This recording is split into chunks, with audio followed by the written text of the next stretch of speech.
Hello. Alyssa and I are here today before our episode because we wanted to record a preamble to today's episode. Episode 6 and episode 5 were both recorded before last week's election. Arwen and I have been sitting here talking about how the whole election year up to and including the election have really brought into a much sharper focus for Arwen and myself the utter fear and hatred and racism that exist on a daily basis in America. And also the reality that half of all eligible voters in this country did not vote this year. So we're not going to wax on about that, but we do wanted to take a quick minute to say we did finish this episode before the election, and this medium is about listening. It's a really intimate medium. So this week on social media, we're going to be highlighting some of the things that we are listening to, some of the shows and podcasts that we are listening to. And we want to hear from you, what you're listening to, things that you think we should hear. And we also want to hear from you. If you want to write to Alyssa and I, you can reach us at podcast@subpop.com. Yep. We're here. We think that your voice is important. And not that listening is in itself enough, but I think that it's a way to start things. I think action is really important. I think listening is part of that. But we also want to continue to bring you the show. And so we are going to present episode 6, the episode we finished about a month ago. Yeah. Featuring Jimmy and Ben from the Postal Service. We want to just present that and say that we'll be back next week with another episode. Yeah. Thank you so much. And we really want to hear from you. Thanks.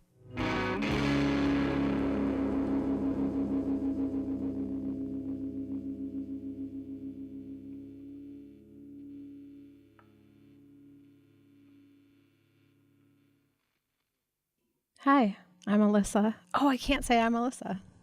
I'm Melissa. I mean, people know your name isn't Melissa by now, right? Do you say I'm Arwen? I'm Arwen Nix here with Alyssa Atkins, yeah. People probably think I'm Marwin. I don't know.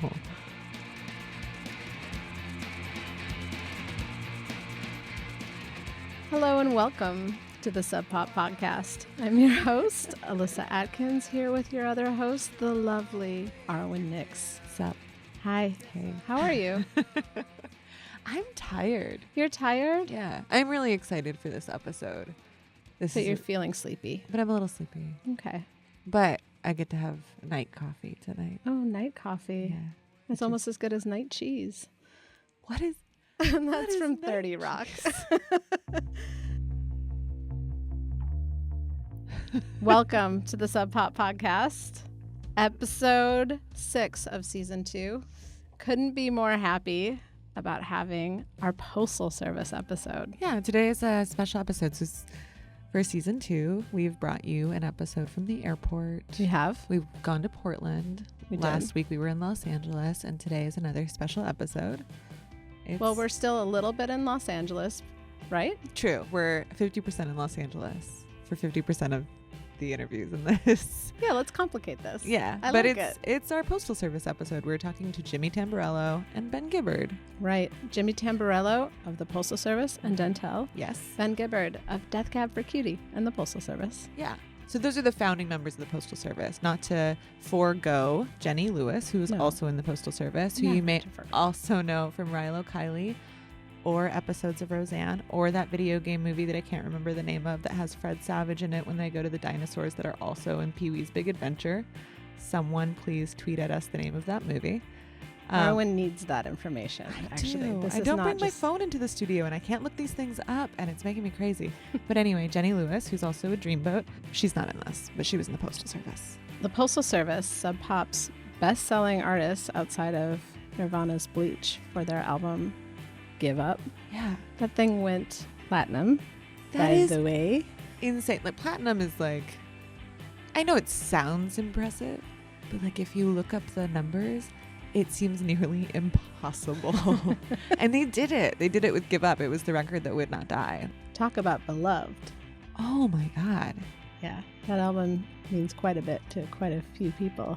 Yeah. Clearly. And Ben was in 2 bands at this time. Like, it's busy times. I think it was in 2013 or so, and Ben finally was like, we're not getting back together.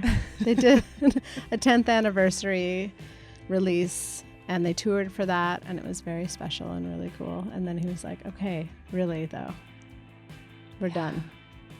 But they're not done because they're on the podcast today. Yeah. We alluded to the fact that we're still in LA for the Jimmy interview. Mm-hmm. Last episode, Arwen was interviewing CSS and Jonah Ray, and she had been in LA. She was there for a few days. Yeah. We were there together. Then I left. She did a bunch of interviews. We would be checking in with each other to see how everything was going. Mm-hmm. These interviews comprised mostly of Arwen showing up to people's houses, as we love to do to Arwen. Oh, goodness. Yes. Drive around LA, show up to a new friend's house, soon to be new friend, Yeah. and interview them. But this one is the only time I got distress signal from Arwen. Like, I honestly think that I might cry just thinking about how traumatized I was. Not by Jimmy. I don't want to say that. Let's be clear, right? Let's be clear. What had happened is that I had been in Los Angeles for a few days doing interviews. Yes. And then I was going to Jimmy Tamborello's house to interview him. All fine and good. And I get there and I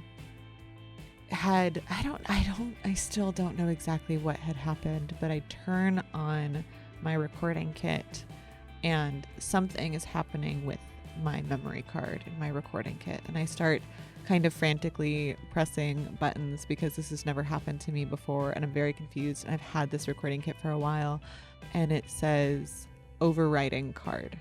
Oh, God. While you're in Jimmy's house. We're sitting at the dining room table.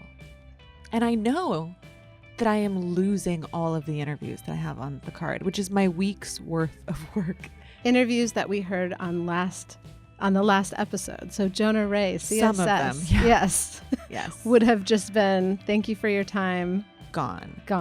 Well, and I'm in this position where I'm then faced with the choice where do I do the interview with Jimmy knowing that I have deleted this, and if I record, I'm recording over. I am ruining the possibility of saving these interviews. So do I say, I'm so sorry, I cannot do this interview. I have screwed up my memory card, risking the interview with him and potentially the other ones? Or do I just say like, okay, let's do this and see if I can at least get an interview with Jimmy that I have something to come back with from this trip. So at the beginning it's not funny. Oh, God. It's only sad. Yeah. And so the reason we mentioned this is that we left in this interview those first horrible moments where Arwen still doesn't know what's lost and what can be saved or retrieved.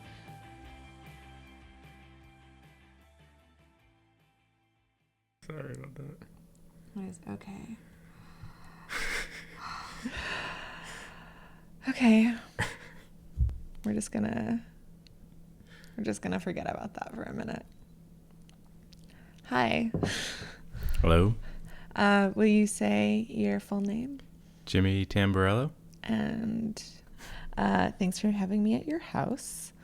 I'm sorry that I am now in an emotional wreck because I just ruined my last 2 files. So let's not talk about that.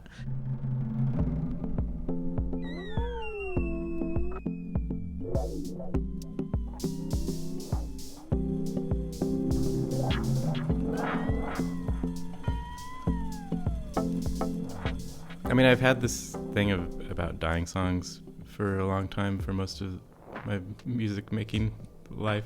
And it started from, I was listening to that song, An Ending Ascent by Brian Eno. It's like from the Apollo soundtrack.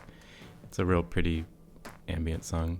And I was driving through a big intersection, and like a lot of times when I drive through big intersections, I'll like think a car's gonna T-bone me. And how like it would be kind of epic that way, like to go with like a good soundtrack. So then ever since then I've always thought about like certain songs as like good for for that situation.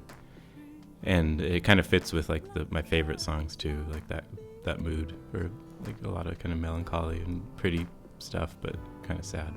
Like the wind in the trees.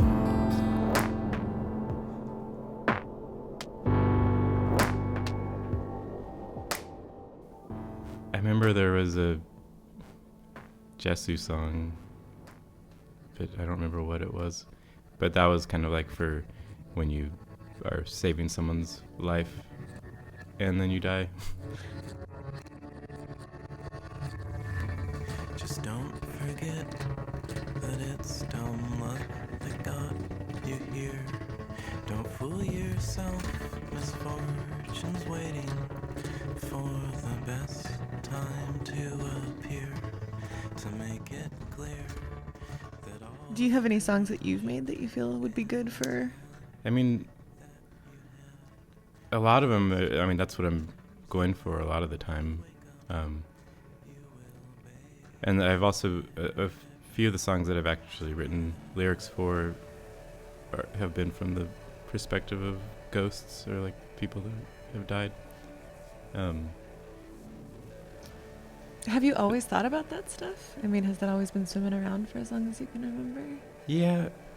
I mean, I've talked to other people that had this, but like when I was a kid, I would imagine scenarios where someone broke into the house and tried to kill me and how I would get out of it. Like kind of dark stuff like that.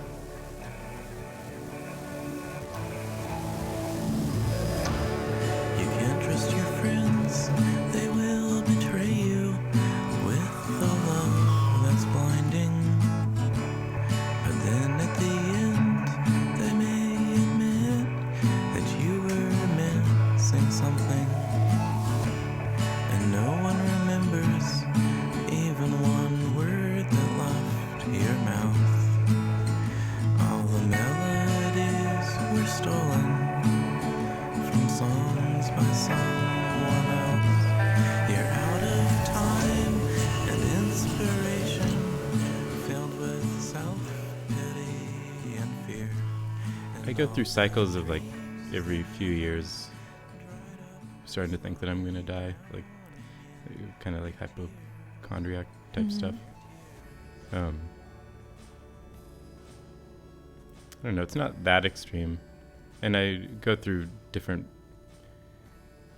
levels of acceptance of it too. Like it's not always a bad thing, and yeah, I guess I think about it probably a little bit more than is healthy, but like it doesn't rule my life.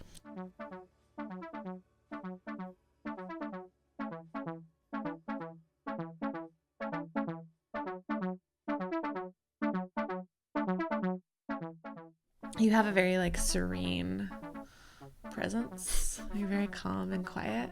Is there a part in your life where you are, or of your life or personality, where you're loud, where you feel raucous? Only in my like neuroses or like just anxiety and stress and like overanalyzing things and being socially awkward. So your brain is it's the all loud like part. inside, all the loud parts, but it just doesn't come out that much. Have you always been calm presence? Yeah, I think. I mean, I don't think of myself as that calm inside, but I think I've served that purpose to other people, or like that's how I come across, I think, a lot of the time. Yeah.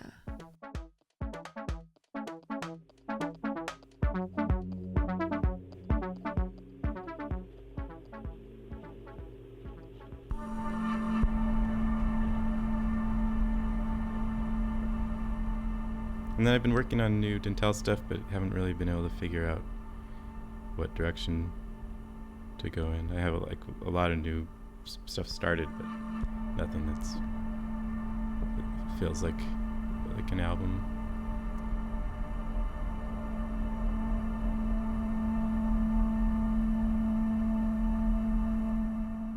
Yeah, like lately in general, like I've been teetering on like wanting to retire from music. I've been in like a struggling phase, but I've gone through these before. Just have to kind of wait it out. If you were to retire from music, what would you do? I don't know. I mean, that's why I don't think I should.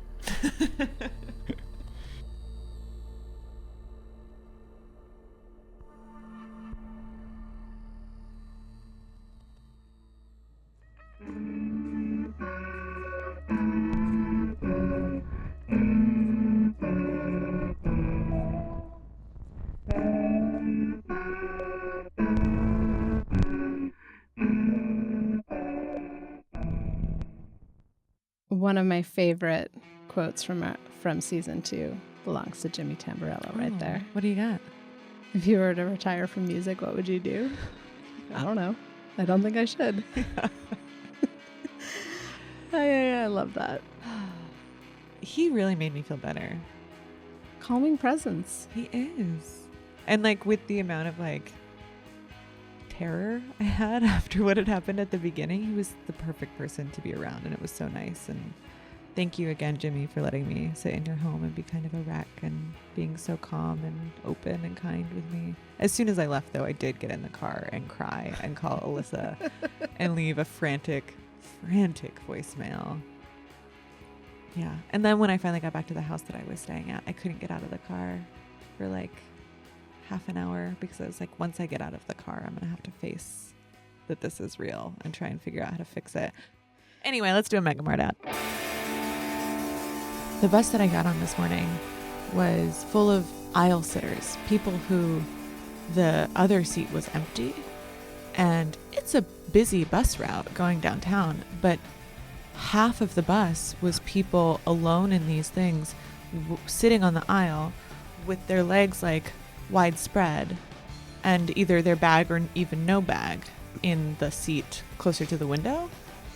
Like, do you say something to people or do you just let people live and be terrible?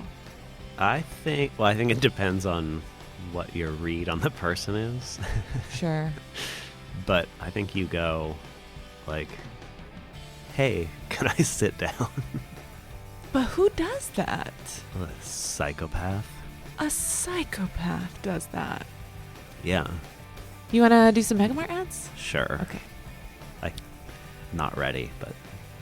Stuart, why should I sign up for the Mega Mart newsletter? Oh, the Mega Mart newsletter. Yeah. Is where you get all your information about things that are going on at the Mega Mart. Like what? New releases that we're putting out, pre-orders we have, new t-shirt designs we have in the store, and also I think there's some little tidbits of news in there. What? I just don't understand what purpose it serves. Just to get it first? What? How else are you going to find out about it? I don't know. Maybe you have like a little alarm and you just like check the Mega Mart once a month. I don't think regular people do that. Oh.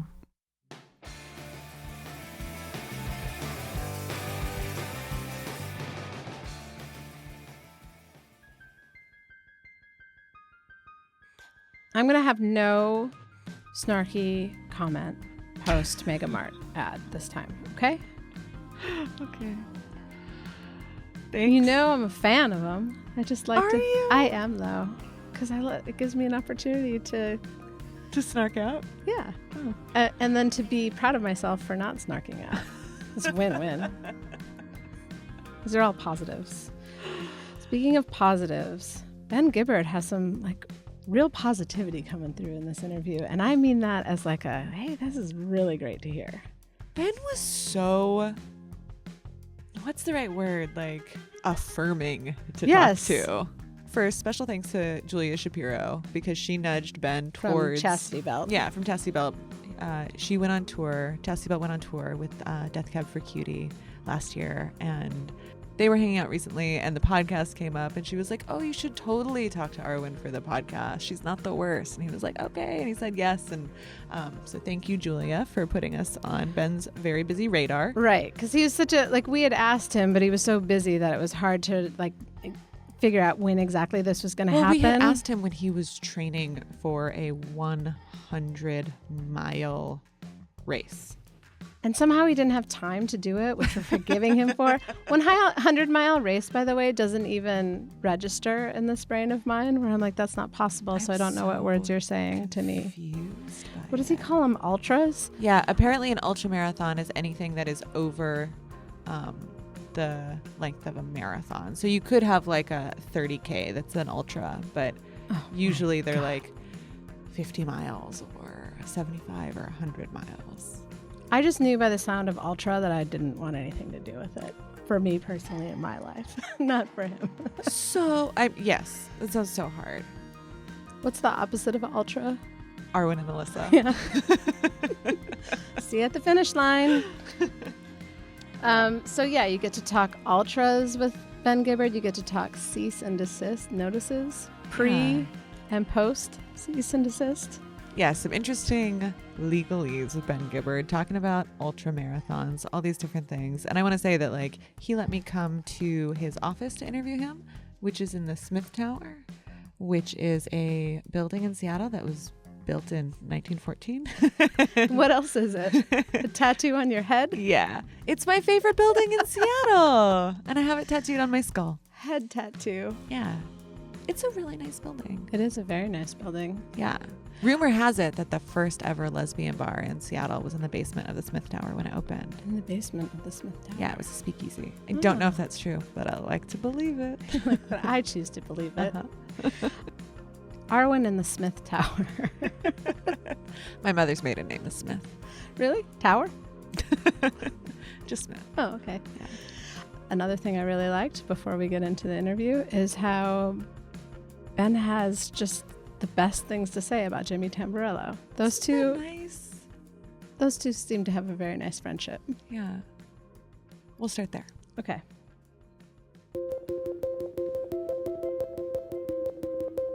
Adorable, right, Jimmy? Oh my god. Yeah. I got to go to his house and there were all his like weavings and things. It's amazing, right? Oh, Like, it's fucking incredible. Jimmy is one of those guys who there are certain people they can't corral their creativity, that they cannot not be creative. I mean, for me personally, I could see a time. I feel I have to really work at songwriting and writing music and stuff. Like, it's not something that just flows out of me naturally. Yeah. I feel like when I'm firing on all cylinders, I'm good at it. I'm not like fishing for compliments in that. But it's not something that's just like, oh man, I just kind of woke up this morning, I had a song in my head, and this happens every day, you know. Or like, oh, I just decided to do I'm painting over here, and you know, I'm doing this other thing. It's like I've chosen my discipline. This is what I do. Mm-hmm. And Jimmy is one of those people who is a true artist in the sense that he can't not be doing that. What I wanted to ask you about was that time back in 2004 when the United States Post Office got mad at you. You remember this? I do remember that. Yeah, I do remember that. Will you tell me what happened and how that conflict ended up getting settled? The way I remember it was I got a call or an email from Tony Kewell, and he said, hey, we just got a cease and desist in the mail from the United States Postal Service for using the name the Postal Service.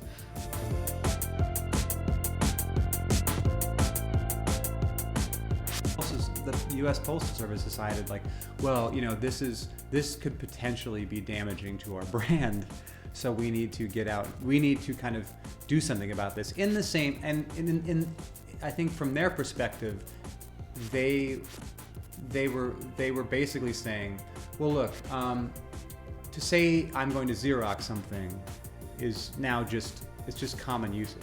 If you don't say make me a copy of this, it's like, yeah, would you Xerox that for me?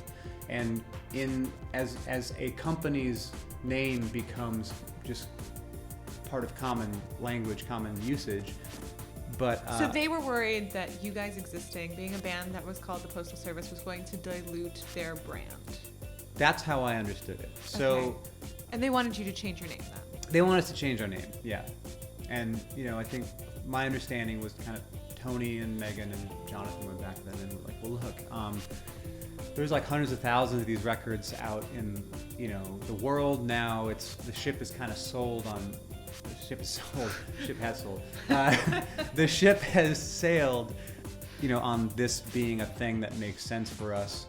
You know, so can we just get together and just talk about this and maybe come up with some kind of compromise so we can all get what we want out of this?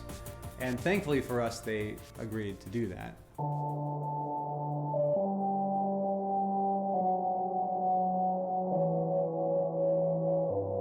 I went down to LA, and Tony and I believe, I'm trying to remember who else was there. I feel Jonathan was probably there.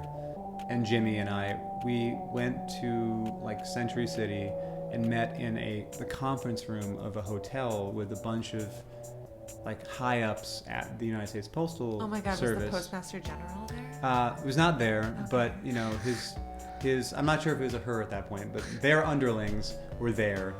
And they were all very pleasant, you know, I don't have any, you know, but they were bureaucrats, very straight-laced.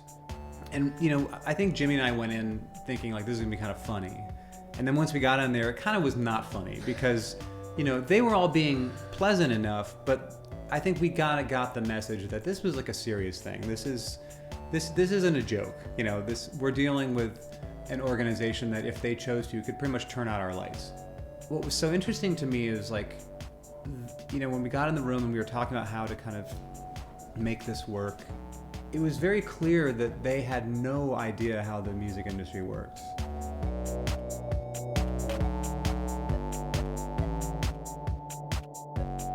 They wanted to, they were like, well, we can have a bunch of CDs and sell them at the at you know, post offices around the country. This will be a great way to kind of tie both things together. And I don't know if that ever happened. You might have to ask Tony if that actually ended up happening. But one of the concessions we made was that we would go and play this convention in DC. I don't even remember what the occasion was. We did. What was that like? You know, like if you see like on TV or whatever, you'd see like the Apple presentations where like somebody gets up in front of it and they're doing multimedia and everything. It was like that, but it was all like exciting things about the Postal Service and what the USPS had coming in the next couple of months. Like kind of like a, you know, like a you know, a convention to get everybody psyched up about going and working for the USPS. And everybody was just super nice, and we just kind of rolled with it. And you know, it was just like, it was kind of like that. It reminded me of like if I went back to see my family in Michigan, you know, and explained the band to them, and like, well, it's called, you know, Death Cab for Cutie. That's okay. Death Cab. No, it's not metal. It's not metal. Like it was kind of like that a little bit, you know. But it was fine. Everybody was really nice, and that's kind of the last I heard about it. I think that, you know, they kind of granted us, you know, I think the terms were that so long as neither of us, I think they kept referring to Lindsay Lohan. They kept saying like, well, as long as, you know, neither of you guys goes all Lindsay Lohan. I have to check the time. I feel like if it wasn't Lindsay Lohan, it was somebody like that. It was like, well, as long as they're not going all, you know, fill in the name of the celebrity that is like fucking up and, you know, having photos taken of themselves with their pants down or whatever. Like, yeah. As long as you guys don't get arrested, then you guys can have a license to use this name as long as you want to use it. I mean, I suppose at any point they could call that in and they could say like you can't use the name anymore, but I don't see what would be I think that they have much bigger fish to fry right now than. Or maybe you'll get like a stamp. That would be amazing, right? Right? Yeah, that would be pretty amazing. Some sort of anniversary. Oh yeah, maybe stamp? the 20th anniversary to give up. Yeah, totally. That'd be pretty great. I'm gonna plant that seed in someone's mind.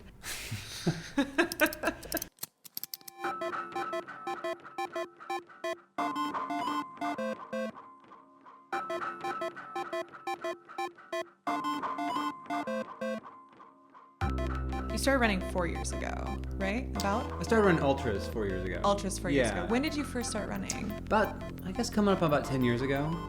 I just kind of like, you know, trying to manage my weight and, you know, just do something to make myself feel good about myself, and just started, like I was working out at this gym. Working out is kind of putting it maybe... Is that too generous? Yeah, too generous. But Yeah, and I was like just looking over at a treadmill and going like, I wonder if I could run like 2 miles. Like a mile seems like that would be pretty easy, but 2 miles, that might be kind of difficult. And so I just was like, man, I'm gonna try it. And then I hated it, and it felt terrible. But for some reason, there was some kind of there was something driving me internally that was like, no, just keep doing it. Don't give up on it. And after a while, it started to kind of like feel good, and started getting that like runner's high that people talk about, like, oh wow, like this is like actually, I get it now, But I wasn't really ever running more than like 4 or 5 miles. What was happening in your life that made you feel like you needed to take better care of yourself? Like you said, you wanted to manage your weight, but like describe what your life was like. Like how did you feel about yourself at that point? Well, I guess at that point I was like 31, I think. And I think in my life it was that thing where like there's a period that I experienced, like, and I think a lot of people do as well, through your 20s, where like whatever you do to your body has virtually no effect on your like outer appearance. You can just do you can put whatever you want into it, you can do whatever you want to it, and it will just it stays roughly the same. And then there was a period, I mean, it was I think about 28, 29, where like hangovers lasted longer. Late night pizza I was starting to wear it, and I just kind of was like, you know what, like, I quit drinking around the same time in like early 2008, just because I knew I'd lost control of it, and that if I didn't make a decision myself to change, somebody else is going to try to make it for me. If that makes sense. Like I was going to walk into a room and see a bunch of people sitting in a circle. You know what I mean? Did you feel like it was at that point with your drinking? I think it was, yeah. I mean, let's put it this way. There are people, different gradations of like alcohol abuse, drug addiction, alcoholism, whatever it might be. And there's always somebody that seemingly has it worse than you. So you can always look at somebody, and I had a lot of friends who were quote unquote worse than me, who at the time I could look at and go like, well, I have a problem, but I don't have a problem like that guy has a problem. Did you feel good about making that decision, like doing it? Yeah, I mean, I've also been I have like my switch is either off or on, so which makes sense that I would like stop drinking and start running, and then eventually end up running like 100-mile races. Like it wasn't like there's, I mean, this is just the way. I'm either like kind of like underhanding the baseball to you, or I'm like throwing it as hard as I can. There's no in between. When I quit drinking, I had this experience that a lot of people I know who drank a lot and then they stopped drinking, like they start sleeping better, start waking up in the morning, you're like, oh my God, I feel great. Well, sometimes not feeling bad feels amazing. Yeah, exactly. Yeah. Not to mention you're like, what's all this stuff in my pocket? Oh, it's money? Like what is this? Why do I have all this money now? It's like, oh yeah, you're not giving it to like a bartender, so it's just staying in your pocket. Or a cab driver. Yeah, or a cab driver. Right. Yeah, it's actually you're just able you can keep it now. You don't have, because you're not putting like 80 of them, you're not giving 80 of them a night to like a bartender, so or whatever it might be. Did you replace one addiction with another? I feel like running is something that I guess I guess I'll say yes, I did. I did. I replaced one addiction with another, and I always like to think about it. And when I first read Murakami's What I Talk About When I Talk About Running, he made this point that I very much agreed with and find myself paraphrasing all the time, which is a lot of people think that writing, being a writer, a musician, a creative person is in and of itself somewhat of a destructive act, even though you are making something. Because when you're sitting alone by yourself for hours on end trying to kind of drudge out, these parts of yourself that you've kind of pushed down very far, that leaves you with a certain kind of deficit. And, the kind of classic romantic notion of the artist is that the artist or the musician is like a drug addict or a drinker or a sex addict, or there are these, that they medicate this somewhat unhealthy act of being a creative person and a writer with other negative, other destructive acts. And that those destructive acts will then feed back into the work that they're making. And Murakami's point, which I agree with, is that you need a counterweight. You need something in your life that is not to balance out the, the kind of self-destruction that, you are kind of employed in as a writer of any, or a creative person of any kind, when you're giving so much of yourself and you're dredging out so much of yourself. You need something positive to balance that out, and that's what running is for me creatively. And I really related to that when I read it, because I felt like, I want a part of my life to not be creative. I want a part of my life that is, I want to be able to walk away from whatever I'm working on and go and just not have to think about anything. And that, people do that with drugs, they do that with drinking, they do that with sex, whatever else. But for me personally, I would much rather have that be something that is, brings some kind of positivity into my life, rather than just kind of dig me even deeper.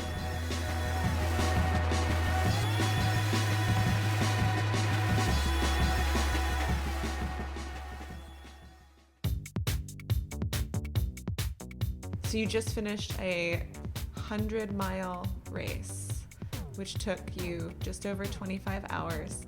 There's no sleeping in that, right? That's just... No sleeping for me, no. No sleeping for you. No. You're just going straight through. How has doing something like that changed how you see yourself?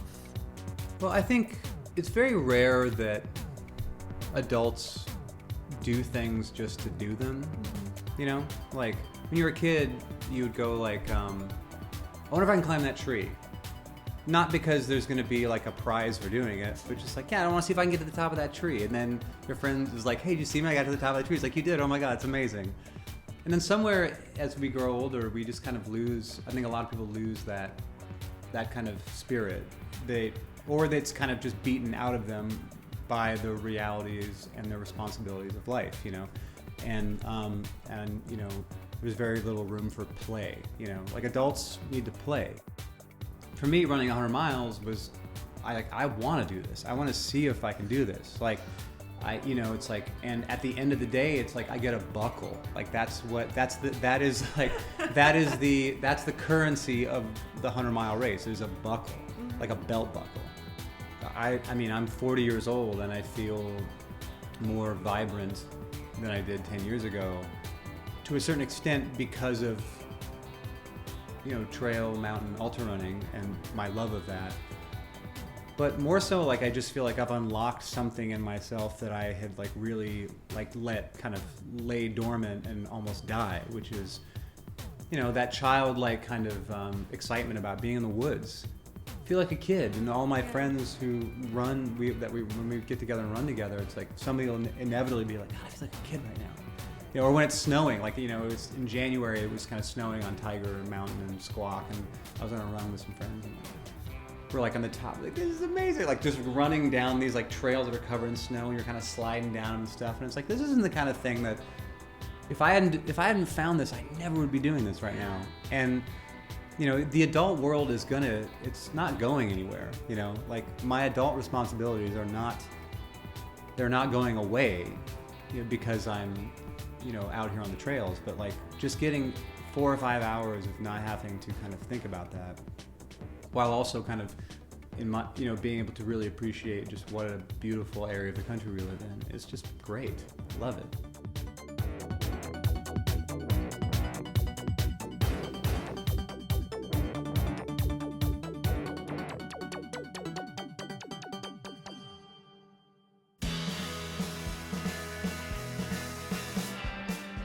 So a couple things coming out of that interview that I just want to get on the record here about the Postal Service and that lawsuit between the Postal Service and the Postal Service, or the Postal Service and Sub Pop representing the Postal Service. No, it wasn't. It was a legal negotiation. And it wasn't a cease and desist, first of all. It was not? No, what it was an email from the U.S. Postal Service saying, hey, we're gonna send you a cease and desist. You're about to get a cease and desist? Yeah, it was cease and desist, or we're gonna give you a cease and desist. It's that email. And Tony still has it up at his desk. He does? Yeah, and I just read it, and it's amazing. And there are all these things that they outline of what the Postal Service, the band, needs to do, including, but not limited to, we will let you say the band formerly known as the Postal Service for 6 months after you change your name. Wow. And we will send out a press release on your behalf. Wow. Yeah. Good thing it didn't work out that way. Anyway, but like the Postal Service, as Ben said, ended up being really nice about it. And one thing he said that he couldn't remember if it totally happened was the selling CDs at the post office, which did totally happen. It did? Yes. And Point of purchase? those CDs are specially packaged CDs that were only available at post offices, at certain post offices. Did they have stamps in them? I don't know. That's a really good question. But it was special packaging. And if anyone has a version that they got at the post office, please take a picture and send it to us, because I haven't ever sss It's probably only on eBay. this special packaging. Yeah. And one last thing, the morality clause. Well, I guess actually two last things. The morality clause. Morality clause. Yeah, where they were saying as long as you don't act like Lindsay Lohan, then it's fine, and you can keep using the name. It wasn't Lindsay Lohan, but it was someone. It was a celebrity who did live in Seattle at some point. I wonder who that could be. I will let you try and figure out her name on your own, listener. Who could that be? But basically it was, as long as you're not acting like this unknown person. It was pretty much like, don't be a jerk, don't drive drunk, be good, be upstanding, be nice to people. And then you could be the Postal Service. Said the Postal Service. Yeah. Said the Postmaster General. Just be good little lads out there. And then, the last thing, that I really do hope a stamp happens for the 20th anniversary of Give Up. I think that would be really cool. Wait, you want a Postal Service stamp from the Yeah. Postal Service? Yes. Do you now, since this is I want something a stamp you want? that says Give Up. Oh, okay. I didn't know if you wanted like their faces on it or the album cover. Or I it just would. says Give Up. A stamp that says Give Up. Yeah, I want a stamp that says Give Up. Sad. Yeah. Yes. Okay, and I want to know if there were stamps in the special packaging of the Postal Service. Yes. And you know that had to cause some confusion. Like people thought, is this a Postal Service Well, band? here's the thing. The band by Postal One of the Service things workers? in the letter, the pre-cease and desist letter, was the Postal Service saying, we've put out CDs before. Oh, like compilations or something? Yeah. So it got real murky. But I'm really glad that everyone figured that out and that they were able to play that show, that everything was cool. All's well that ends well. All's well that ends well. Please send letters and thank you notes. You can send us mail too. We have Sub Pop postcards. We support the Postal Service. Please don't get mad. We do. Sub Pop podcast postcards Sub even. Pop podcast postcards available at the airport store. Or us, if you just ask us, we'll email you one. Or no, email, we'll mail you one. Any Please. listener who wants a postcard from us, I would totally mail them a postcard. You would. I do know that about our one. Yeah. That is true. I do like that Ben had a little accidental misspeak and said ship has sold. That's the kind of thing that our general manager writes down in meetings if you misspeak like that, and which I do all the time, obviously. I think my worst one was in a meeting where I said, I'm not trying to milk a dead cow here. And it stopped whatever point I was trying to make because everyone was just horrifically grossed out. I said I'm not trying to milk a dead horse. Like beat a dead horse. Right. I don't know. Oh, Alyssa. Yeah, I might as well get in front of that because people use that against me all the time. But yeah, so misspeaking. I have a fond affection. Is that Fond why affection? Is that why you like me so much? Yeah. And Carly does it a lot too. Does she? Yeah, the marketing director. She seems so articulate. She is. She just also doesn't care at all if she misspeaks. She's like, that's your problem, not mine. The ship is sold and it's gone. Speaking of the ship has sold, it's the end of the episode. Next time on the Sub Pop podcast. This episode has sold. We don't know. Well, we do know, but we don't know if we want to tell yet, right? We have some ideas. We know that Kathleen Hanna will be part of it. Well, she will be involved. Yeah. And she sings to me over the phone. Ooh. Well, maybe we don't need anything more than that. I'm not sure. I don't think that I honestly in my life need anything more than that. It was a high point for me. Are you kidding me? Kathleen Hanna singing over the phone? Did you have to lay down on the ground to receive that information?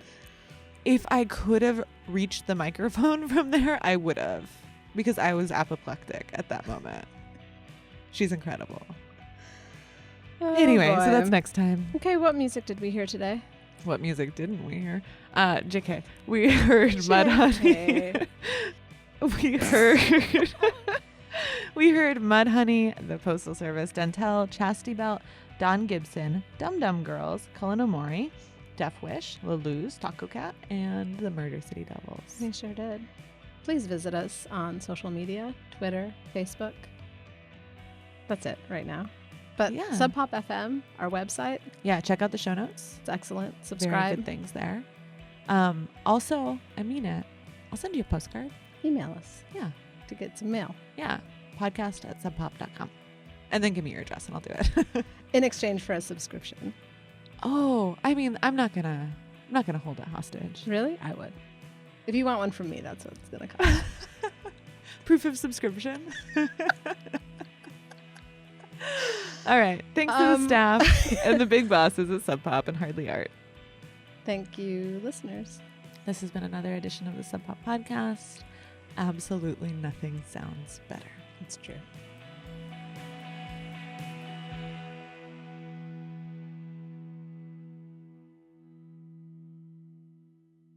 I'm not Canadian. I'm not Canadian either. I know. Alanis Morissette was on that show. She's Canadian.